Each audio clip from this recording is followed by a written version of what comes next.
దైవ గ్రంథమైన బైబిల్లో నుండి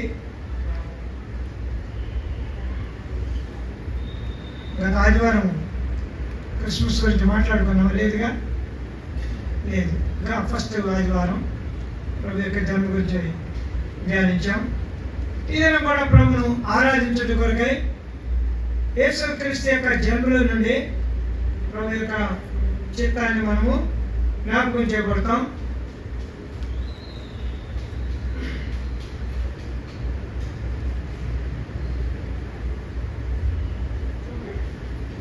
మీకా పుస్తకం 5వ అధ్యాయం 2వ వచనం. మీకా గ్రంథం 5వ అధ్యాయము 2వ వచనం. బెత్లెహేము ఎఫ్రాతా, యూదావారి కుటుంబములో నీవు స్వల్ప గ్రామమైనను నా కొరకు ఇశ్రాయేలు ఏలబోవాడు నీలో నుండి వచ్చును. పురాతన కాలం మొదలుకొని శాశ్వత కాలము ఆయన ప్రత్యక్షమగుచుండెను. తర్వాత మత్తయి సువార్త 2వ అధ్యాయం 5వ వచనం. ఈ రెండు రిఫరెన్స్లు, ఒకటి 5:2, ఇంకొకటి 2:5 అన్నమాట. మత్తయి సువార్త 2:5. అందుకు వారు యోదయ బెత్లెహేములోనే ఏలయనగా, యూదయ దేశపు బెత్లెహేమా, నీవు యూదా ప్రధానంలో ఎంత మాత్రమును అల్పమైన దానివి కావు. ఇశ్రాయేలును నా ప్రజలను పరిపాలించు అధిపతి నీలో నుండి వచ్చును అని ప్రవక్త ద్వారా వ్రాయబడి ఉన్నదని. మీకా 5:2లో మీకా ప్రవచించాడు. మత్తయి 2:5లో యేసుక్రీస్తు జన్మించాడని అక్కడ పరిచయులు, శాస్త్రులు, ప్రధాన యాజకులు కనుగొంటూ వచ్చారు.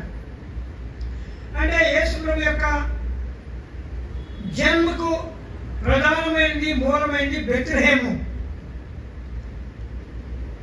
బెత్లెహేములో యేసు ప్రభు వారు జన్మించాలి.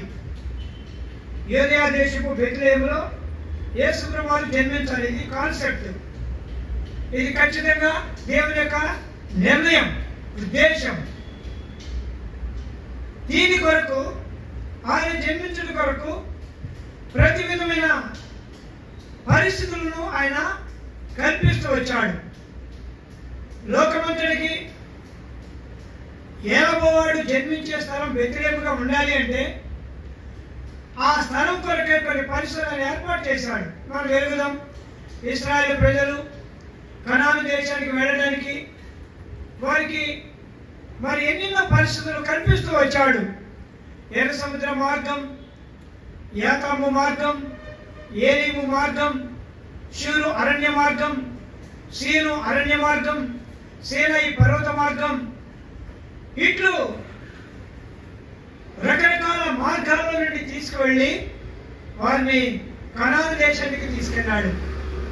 ఎందుకంటే దేవుని ఉద్దేశం ఎప్పుడు కానీ నిరర్థకము కాదు. ఆయన సంకల్పించింది ఆయన నెరవేర్చే వరకు ఆయన విడిచిపెట్టడం అనే సత్యాన్ని ఈ లేఖనాల నుండి మనము బోధింపబడతా వస్తున్నాం.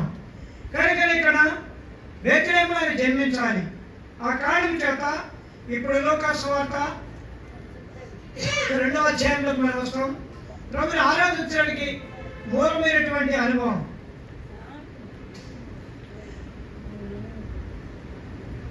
వచనము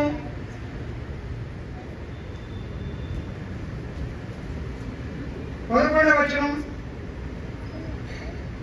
దావీదు పట్టణమందు నేడు రక్షకుడు మీ కొరకు పుట్టి ఉన్నాడు, ఈయన ప్రభువైన క్రీస్తు. ఇంకా కొంచెం వెనకెడితే 4-5 వచనాల్లో మధ్య లాస్ట్ భాగం ఉంటుంది. గర్భవతుడైన మరియతో కూడా ఆ సంఖ్యలో వ్రాయబడుటకు గలిలయలోని నజరేతు నుండి యూదయలోని బెత్లెహేము అనబడిన దావీదు ఊరికి వెళ్ళెను. It's the town of city of village of David అన్నమాట. దావీదు ఊరు అది. అది దావీదు పట్టణం. 11వ వచనంలో దావీదు పట్టణం అన్నాడు. 5వ వచనంలో దావీదు ఊరికి అని రాయబడింది.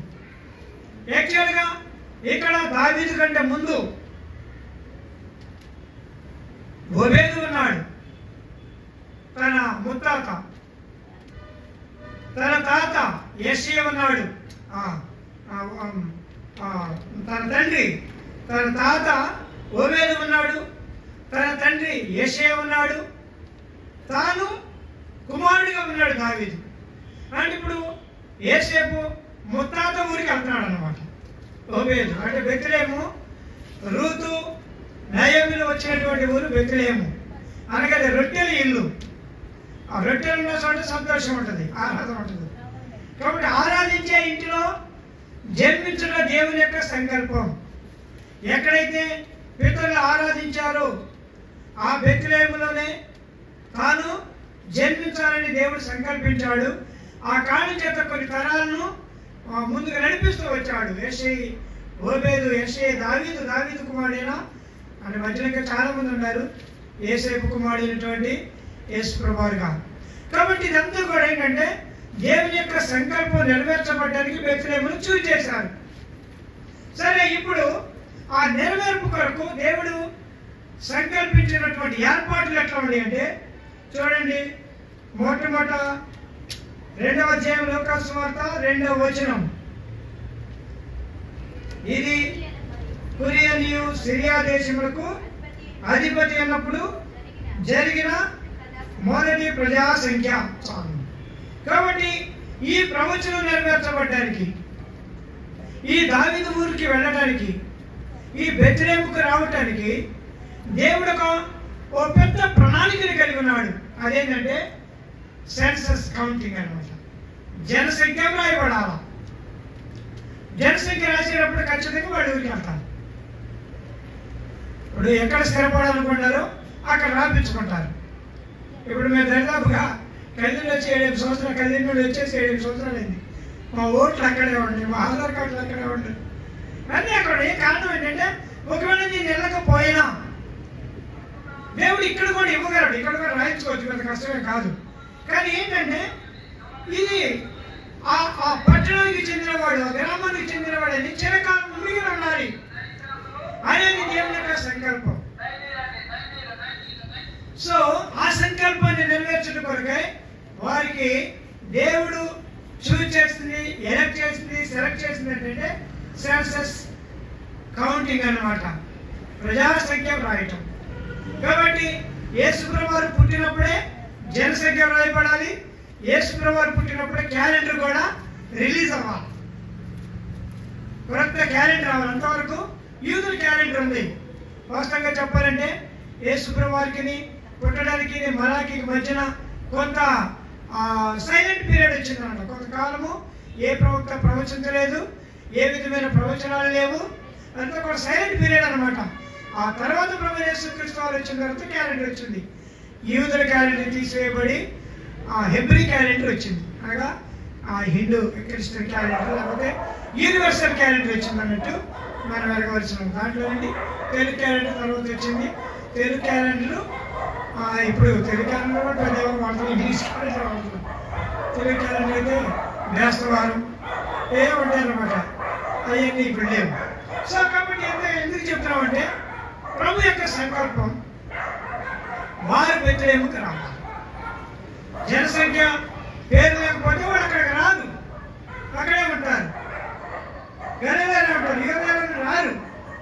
కాబట్టి ఈ మాటను మనం జ్ఞాపకం చేయబడుతున్నాం.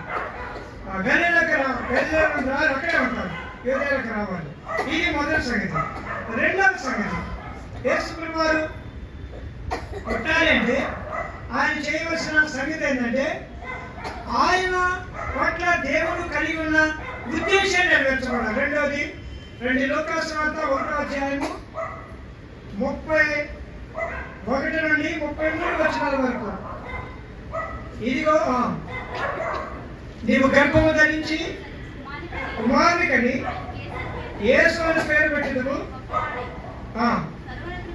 సర్వోన్నతుని కుమారుడు ప్రభు అయిన దేవుడు ఆయన తండ్రి అయిన దావీదు సింహాసనమును ఆయనకిచ్చును.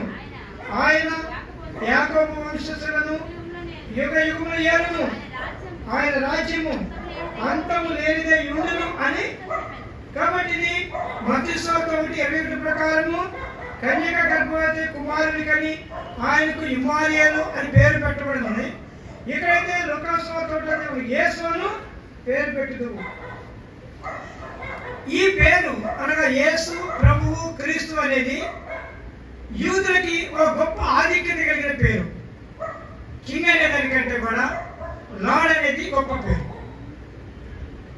అందుకనే కింగ్ అనేది కింగ్స్ డేస్ లో ఉంది. అందుకనే చాలాసార్లు నా ఏలినవాడ అనేవాడు. పాత నిబంధన కాలంలో రాజు దగ్గరికి ఎవరైనా వెళ్ళినప్పుడు నా ఏలినవాడ అనేవాడు, మై లార్డ్ అని.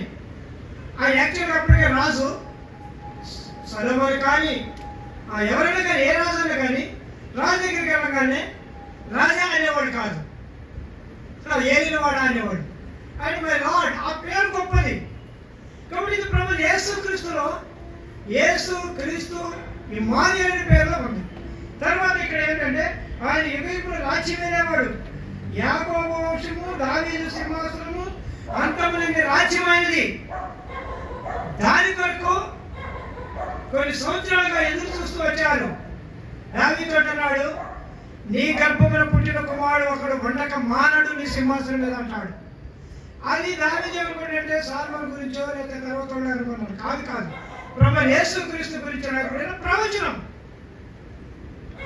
కాబట్టి ఈ ప్రవచనం నెరవేర్చబడాలంటే ఖచ్చితంగా ఆమె మరియా గబ్రియేలు దూత చేత బోధింపబడాలి, గబ్రియేలు దూత చేత హెచ్చరించబడాలా, గబ్రియేలు దూత చేత ప్రకటింపబడాలి.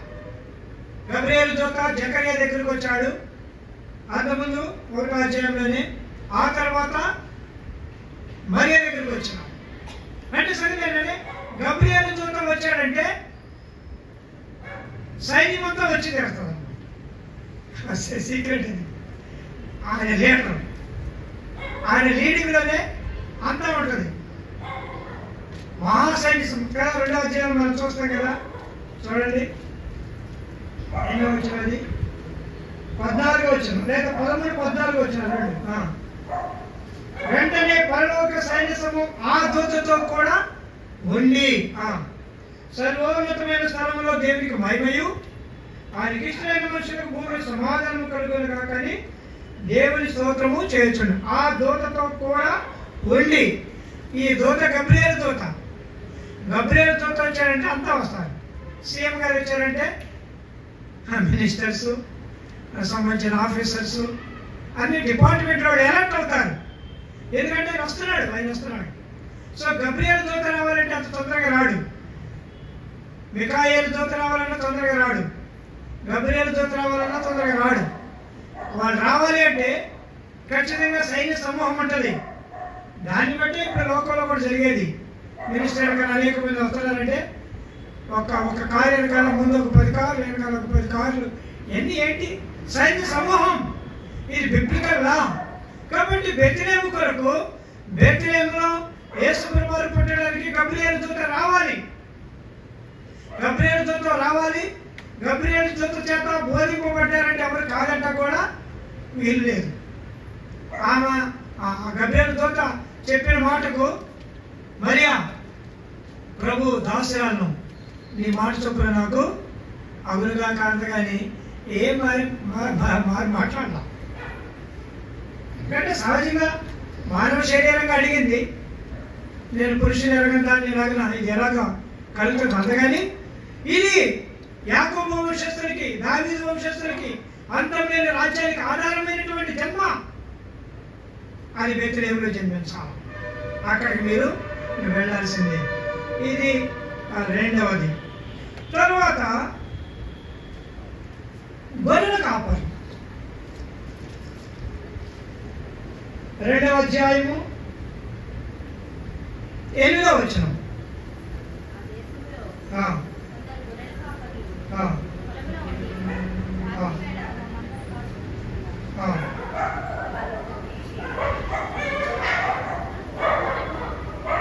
ప్రభు మహిమ వారి చుట్టూ ప్రకాశించిన. ఇప్పుడు 11వ వచనం చూద్దాం. పుట్టినాడు, ఈయన ప్రభువైన క్రీస్తు. దానికి ఇదే మీ కారణవాలు. ఒక శిశువు కోతి గుడ్డలతో చుట్టబడి ఒక తొట్టెలో పండుకొని మీరు చూసిదాన్ని.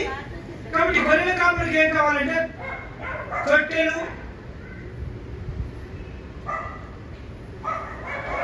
నీళ్లు పెట్టే తొట్టెలు, మేక పెట్టే తొట్టెలు, పశువుల పాకలు కావాలి కదా. ఇవి లేకపోతే వాళ్ళకి ఐడెంటిఫికేషన్ అర్థం కాదు. వెళ్ళి వెళ్ళవచ్చు. దావీదు పట్టణంలో రక్షకుడు పుట్టినాడు వెళ్ళిపోయాడు అంటే వెళ్తారు, కానీ ఎక్కడికి వెళ్తారు. కాబట్టి వాళ్ళకి ఒక సైన్, సూచన, సింబాలిక్ మెథడ్ ఏంటంటే ఒక తొట్టెలో పండుకున్న శిశువుని మీరు చూస్తారు. ఏడికి ఐడెంటిఫికేషన్ అయిపోయింది. తొట్టెలో దోడి పిల్లలు, గొర్రె పిల్లలు, మేక పిల్లలు ఇలాంటివి ఉంటాయి కదా. పశువుల పాకలు అయ్యి ఉంటాయి, కానీ శిశువులోనే. కాబట్టి ఇప్పుడు పాకలంటే ఐడెంటిఫికేషన్ చేస్తాం. ఏ పాకలో చూసినా గొర్రె పిల్లలు, మేక పిల్లలు, దోడి పిల్లలు కనపడతాయి. ఇప్పుడు శిశువు పడుకున్న పాక వరకు వాడు వెళ్ళాలి అంటే ఇప్పుడు ఎక్కడికి రావాలి? వాళ్ళు బెత్లెహేముకి రావాలి కదా. దావీదు పట్టణంలో చాలా పాకలు ఉంటాయి కదా, చాలా పశువుల పాకలు ఉంటాయి, చాలా తొట్టెలు ఉంటాయి. అన్ని తొట్టెల్లో పిల్లగాడు ఎవరు ఉంటారు? మేక పిల్లలు ఉంటారు. అరే ఆ పాక చూసినారా అంటాడు. ఆ పాకలో వెళ్తే అరే అన్ని గొర్రె పిల్లలు రావద్దు కదా. ఒక శిశువు కొద్ది గుడ్డలతో చుట్టబడి ఉండిట మీరు చూసేదరు గుర్తు. ఆ పాక దగ్గరికి వెళ్ళాలి, ఆ శిశువు దగ్గరికి వెళ్ళాలి అంటే ఖచ్చితంగా బెత్లెహేముకు. అంటే యేసుప్రభువు వారి యొక్క జన్మ లోకానికి ప్రకటించడానికి గొర్రెల కాపరులు కావాలి. ఎందుకంటే దావీదు గొర్రెల కాపరి, యాకోబు గొర్రెల కాపరి, యేసేపు గొర్రెల కాపరి, వాళ్ళంతా కూడా గొర్రెలు కాసిన వాళ్ళు. కాబట్టి ఆ వంశంలో పుట్టినవాడికి ఆ వంశం యొక్క చూసి లిస్తేనే తప్ప లోకానికి ప్రకటింపబడటం కుదరదు. ఇది కూడా చాలా ప్రాముఖ్యమైనది. అంటే బెత్లెహేముకు ప్రజాసంఖ్య రాయబడిపోతే యేసేపు మరియులు రారు.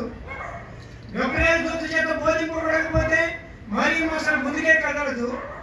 పశువుల పాకలు బోధించకపోతే గొర్రెల కాపరులు అసలు రానే రారు. రావాలి వాళ్ళు అక్కడికి వచ్చి ఆరాధన చేయాలి. మత్తయి సువార్త 2వ అధ్యాయము, మత్తయి సువార్త 2వ అధ్యాయం మొదటి 2 వచనాలు. రాజైన యూదయ దేశపు బెత్లెహేములో యేసు పుట్టిన పిమ్మట ఇదిగో తూర్పు దేశపు జ్ఞానులు యెరూషలేముకు వచ్చి యూదుల రాజుగా పుట్టినవాడు ఎక్కడ ఉన్నాడు? తూర్పు దిక్కున. మేము ఆయన నక్షత్రమును చూసి ఆయన పూజింప వచ్చితిమి అని చెప్పి చాలు. జ్ఞానులకి నక్షత్రం కనపడాలి. వాడి పశువుల పాక అంటే కుదరదు. గబ్రియయేలుతో అయితే అసలు కుదరదు. యూదయ దేశపు బెత్లెహేము అంటే అసలు కుదరదు. వాడికి ఏం కావాలా? నక్షత్రం కనపడాలి. జ్ఞానులు కాబట్టి పైకి చూస్తూ ఉంటారు. ఎప్పుడు చూస్తే ఒక special star, a brightest star, a marvelous star, a mightiest star ఆకాశంలో కనపడుతుంది. వాడు శాస్త్రులు కాబట్టి ఈ నక్షత్రాన్ని చూస్తూ కొంచెం కూర్చున్నారు. వాళ్ళు నేను అనుకుంటే చాలా మంది గ్యాదర్ అయి ఉంటారు. అరే ఎట్లాగా ఏం చెప్తావు ఈ నక్షత్రం సంగతి? నీ శాస్త్రంలో ఏముంది, నా శాస్త్రంలో ఏముంది, మన శాస్త్రంలో ఏముంది? చాలాసేపు తర్జన భర్జన జరిగిన తర్వాత అందరూ వెళ్ళిపోయారు. ఈ మీటింగ్ తెగేటట్లు లేదులే, వాడు ఆకలికున్నవాడు వాడు పెళ్లి చేయాలనేవాడు ఎక్కడ మొత్తం పోయి ఉంటారు.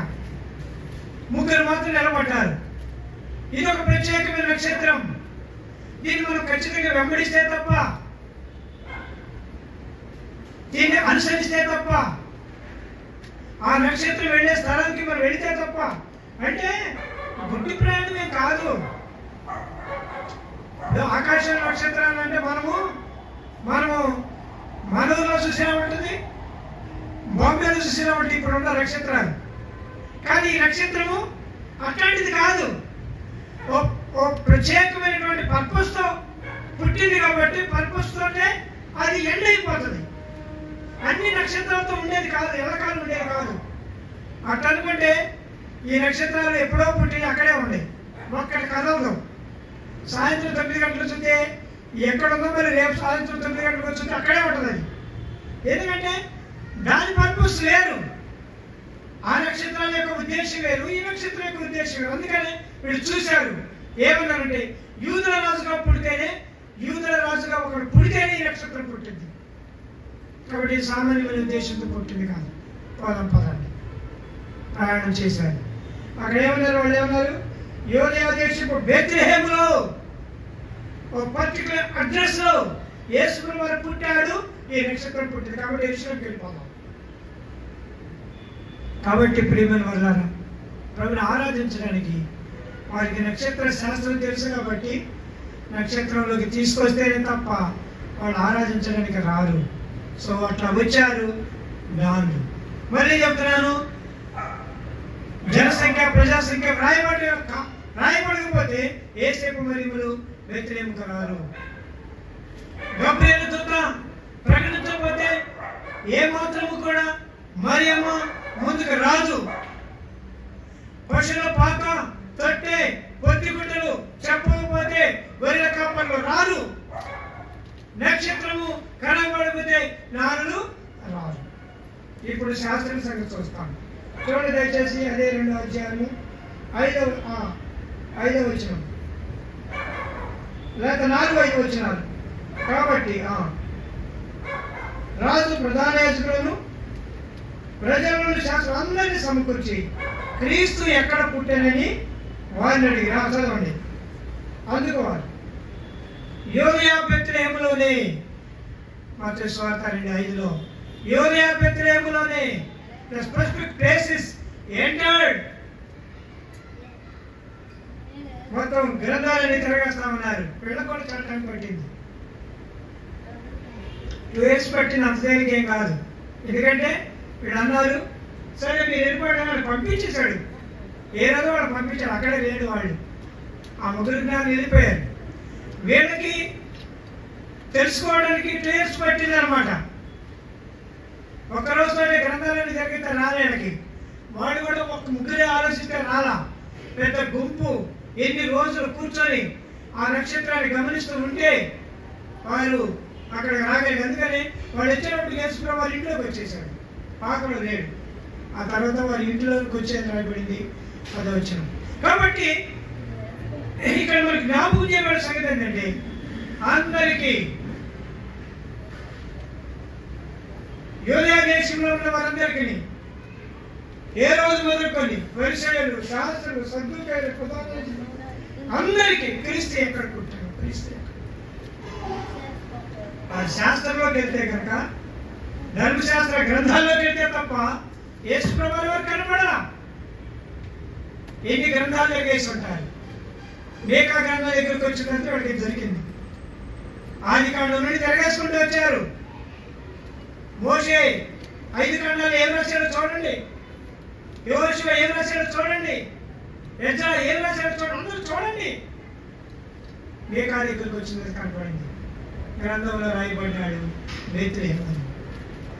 కాబట్టి ప్రియమైన వాళ్ళారా, గ్రంథాలు తిరగలేకపోతే అక్కడ ప్రధాన యాజకులు, శాస్త్రులు ఆరాధన చేయలేరు. గొర్రెల కాపరులు, పశువుల పాత్రలు చూడకపోతే ఆరాధన చేయలేరు. గబ్రియేలు దూత కనబడకపోతే మరియ ఆరాధన చేయలేదు. ప్రజాసంఖ్య రాయబడకపోతే యేసేపు మరియ ఆరాధన చేయలేరు. ఆరాధించేస్తారు. జన్మ అనేది ఇస్తే కంట్రీ వాడి దృష్టిలో గొప్ప దేవుని ఆరాధించాలి. ఇప్పుడు మన సంగతికి వస్తే ఇవన్నీ కూడా మనకు అనుగ్రహించాలి. మనం ఆరాధించడానికి ఇవన్నీ మనకి ఇచ్చాడు.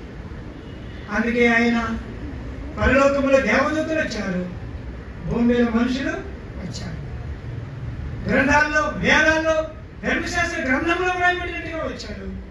తర్వాత మనల్ని విశ్వాసపు సంబంధమైన ఆరాధికులుగా చేశాడు. కాబట్టి మన ఊరికి ఆరాధనలకు రాలా. మన ప్రభు యొక్క జన్మ ఇంత విలువైంది కాబట్టి మన విశ్వాసం వృద్ధి చేసి మన కొరకు లోకరక్షకుడు పుట్టాడు ఆయన నిశ్చేత మన ప్రభుని ఆరాధించగలుగుతున్నాం. అయితే ఊరికనే కార్యక్షేమం చేయడానికి ఇక్కడ మనం ఏం రాలా. మన ప్రభు ఆయన వేదాల్లో ఉన్నవాడు, ఆయన గ్రంథాల్లో ఉన్నవాడు, ఆయన పరలోకంలో ఉన్నవాడు, ఆయన భూమి మీద ఉన్నవాడు, ఆయన మనిషిలో ఉన్నవాడు, ప్రతి స్థలంలో ఊరేగింపబడుతున్నటువంటి దేవుడు ఆనాడు బెత్లెహేములో జన్మించాడు. This is our god's concept, this is our worship.